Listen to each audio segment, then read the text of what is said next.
Si tu tombes sur cette vidéo, c'est probablement pas un hasard. Il y a des gens qui traversent la vie en mode automatique, c'est-à-dire métro, boulot, Netflix et puis dodo. Et puis il y a aussi les autres, ceux qui sentent qu'il y a quelque chose de plus, quelque chose en eux qui cherche, qui pousse, qui ne se tait jamais. Cette vidéo est pour eux. Voici donc les 10 signes que tu es un élu et que tu l'ignores peut-être encore. Signe numéro 1. Tu t'es toujours senti différent, sans pouvoir l'expliquer. Depuis tout petit, tu avais cette sensation bizarre d'être décalé, pas forcément rejeté, pas forcément solitaire, juste différent. Comme si tout le monde jouait une pièce de théâtre dont tu ne connaissais pas les règles. Tes camarades parlaient de choses qui ne t'intéressaient pas. Tu te posais des questions que les autres ne semblaient pas se poser. Pourquoi on est là, ici sur Terre? Pourquoi les gens font semblant? Pourquoi personne ne parle de ce qui compte vraiment? Ce décalage, tu l'as peut-être interprété comme un défaut, une timidité, une inadaptation, un problème à régler. Mais en réalité, c'était un signal. Les âmes qui ont une mission particulière ne peuvent pas s'intégrer complètement dans le monde ordinaire, parce qu'elles ne sont pas faites pour rester ordinaires.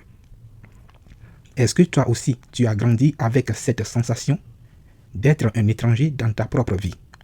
Si tel est le cas, n'hésite pas à d'écrire oui en commentaire. Signe numéro 2. Tu as traversé des épreuves qui auraient brisé quelqu'un d'autre. Les élus ne reçoivent pas une vie facile. Ils reçoivent une vie forgée. Trahison, deuil, maladie, rupture violente, période de chaos total. Si tu regardes en arrière, tu réalises que ta vie ressemble moins à un long fleuve tranquille qu'à une série d'explosions suivies de reconstruction. Et pourtant, tu es là, plus solide qu'avant, différent de ce que tu étais. Ces épreuves n'étaient pas des punitions, elles étaient des initiations. Dans toutes les traditions spirituelles du monde, du chamanisme au mystère grec, en passant par le soufisme, l'élu passe toujours par une phase de destruction avant d'accéder à sa vraie nature. On appelle ça la nuit de l'âme. Tu l'as peut-être vécu sans savoir que ça avait un sens, sans savoir que ça avait un nom. La différence entre quelqu'un qui s'effondre face à l'épreuve et quelqu'un qui en sort transformé, ce n'est pas la chance, c'est la nature de l'âme. Signe numéro 3. Les gens se confient à toi sans raison apparente. C'est un signe que très peu de gens comprennent. Des inconnus t'abordent dans les transports. Des collègues que tu connais à peine te racontent leur vie. Des amis te disent des choses qu'ils n'ont jamais dites à personne. Et souvent, tu te poses la question, mais pourquoi ils me disent ça à moi? Eh bien, sache-le, ce n'est pas un hasard. Les âmes éveillées ou en voie d'éveil émettent une fréquence que les autres perçoivent inconsciemment. Une sécurité, une profondeur, une absence de jugement. Les gens sentent qu'ils peuvent poser leur masque avec toi, que tu vas comprendre, que tu vas voir au-delà des mots. C'est un don, mais c'est aussi une responsabilité, parce que tu peux facilement devenir le réceptacle émotionnel de tout le monde si tu ne poses pas de limites. Signe numéro 4. Tu ressens les énergies et les mensonges avec une précision déconcertante.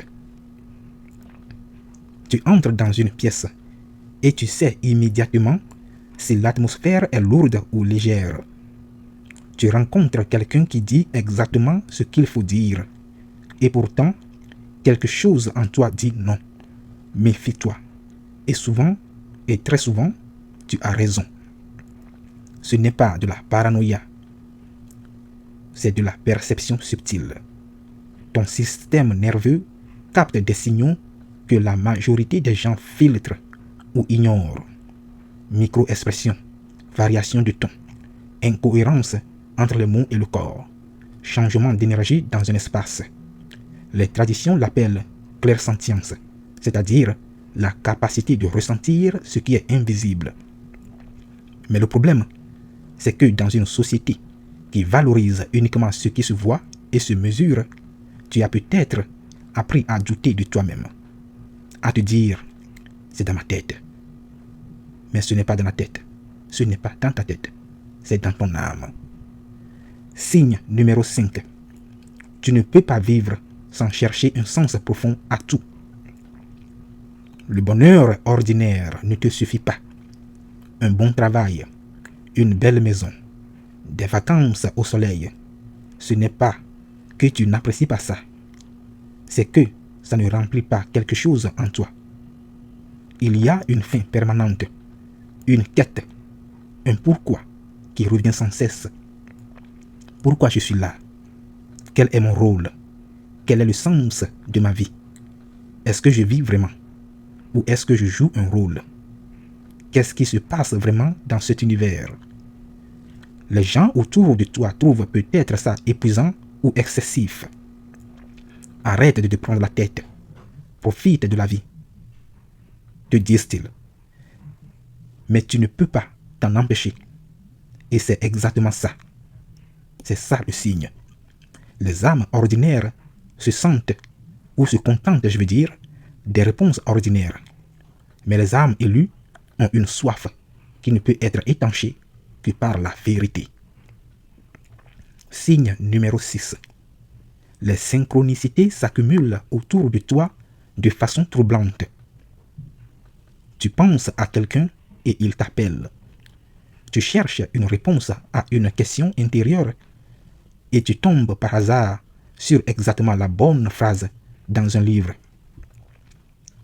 Tu vois des signes miroirs, des chiffres miroirs, tels que 11h11 sur l'horloge, 333, 444, encore et encore, au point où ça ne peut plus être ignoré.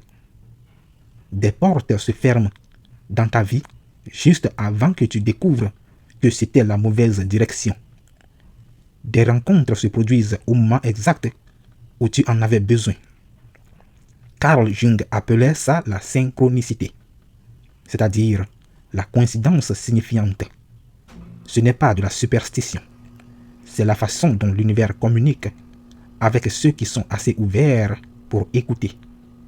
Et plus tu avances sur ton chemin, plus ces signes deviennent fréquents, comme si quelque chose voulait te confirmer que tu es sur la bonne voie. Signe numéro 7. Tu as une relation particulière avec la solitude. Tu n'as pas peur d'être seul. En fait, parfois, tu en as besoin physiquement, comme tu as besoin d'air. Les environnements trop bruyants, trop sociaux, trop superficiels t'épuisent d'une façon que tu as du mal à expliquer aux autres. Pas parce que tu es asocial, mais parce que tu es poreux. Tu absorbes l'énergie de ton environnement et tu as besoin de te retrouver seul pour te recalibrer.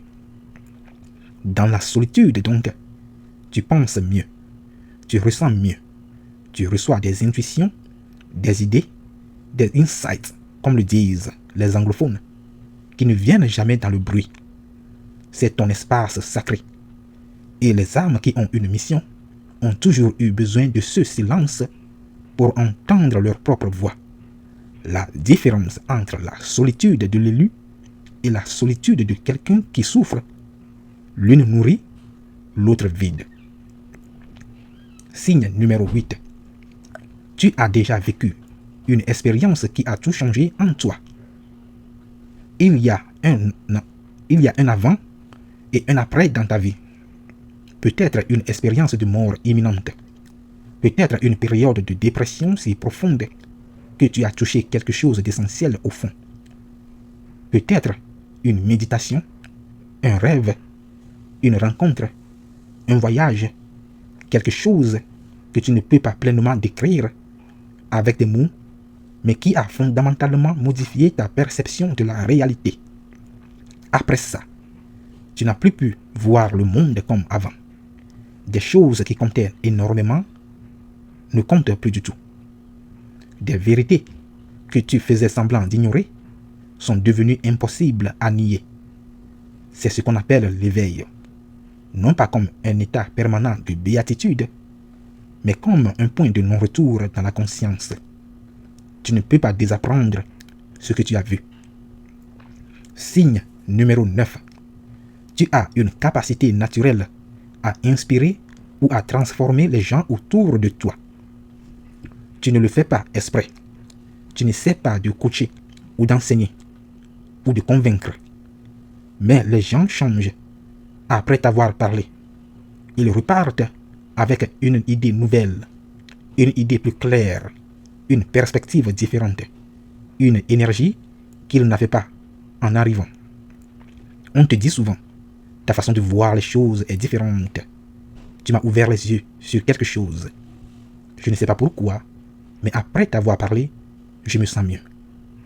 Voilà, c'est parce que les élus ne sont pas juste là pour leur propre évolution. Ils sont des catalyseurs. Leur présence, leurs mots, leur énergie déclenchent quelque chose chez les autres. Et souvent, ils sous-estiment complètement cet impact parce qu'ils n'en ont pas conscience. Signe numéro 10. Tu doutes constamment de toi-même et de ta valeur. C'est le signe le plus paradoxal et le plus puissant. Les vrais élus ne se promènent pas avec une certitude arrogante d'être spéciaux. Au contraire, ils doutent, ils se remettent en question. Ils ont peur de se tromper, de mal faire, de ne pas être à la hauteur. Et c'est exactement ça qui les distingue. L'ego gonfle ceux qui ne cherchent pas vraiment. Ceux qui cherchent vraiment restent humbles parce qu'ils voient de plus en plus clairement à quel point il y a encore à découvrir. Le doute n'est pas l'opposé de la grandeur. C'en est le gardien. Alors si tu regardes cette vidéo en te disant « mais peut-être que ça parle pas vraiment de moi », c'est précisément ça le signe. Alors, être un élu, ce n'est pas être supérieur aux autres, mais plutôt, c'est avoir reçu une sensibilité, une profondeur et une mission que tu n'as pas encore peut-être pleinement acceptée. La vraie question, ce n'est pas « est-ce que je suis un élu ?» Ce n'est pas non plus « qu'est-ce que je fais de tout ça ?» Donc si cette vidéo t'a parlé, laisse un commentaire avec le nombre de signes que tu as reconnus en toi. Et si tu veux qu'on aille plus loin sur un de ces points, n'hésite pas de le dire dans les commentaires.